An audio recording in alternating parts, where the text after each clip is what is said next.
Բարև ձեզ, պարոն Հովհաննիսյան, դուք եք մասնակցելու եկել պատարագին։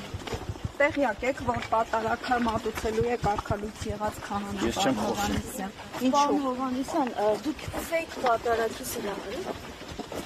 Դուք ֆեյք պատարագի։ Անիջենք դες լավ որ։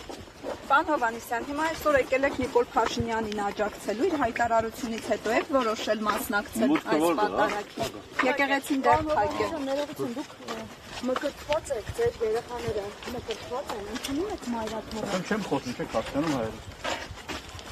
Չեմ մեկնաբանում, չեք հասկանում հայերը։ Դուք մեկնաբանության խնդիր երբևէ չեք ունեցել։ Գոնե գրառումների Հիմա ունեմ։ հիմա հնարավորություն ունեք, Ասում եմ, հիմա ունեմ, չեմ խոսում։ Հաջողություն։ Պարոն Հովհաննիսյան, շարունակում եք մասնակցել կրթվելը նորաձև է արշավի։ Ասում եմ, չեմ խոսում։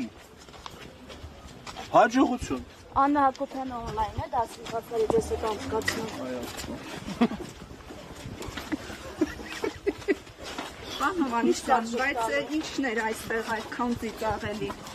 Երբ որ եկել եք կարգալույց եղած Դուք մոռացել եք, որ ձեր բոլոր դասերը վաղուց սովորացել։ Հաջողություն։ Հանրությունը ձեր դասերն է սովորել։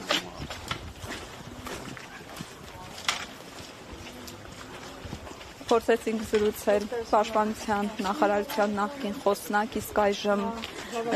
Աննա Հակոբյանի կրթվելը նորաձև է արշավի ակտիվ մասնակիցներից Արծրուն Հովհաննիսյանի հետ, սակայն նա, ինչպես տեսեք, կամահրանքով պատասխանեց եւ նշեց, որ հարցազրույց չի տալու եւ չի խոսելու։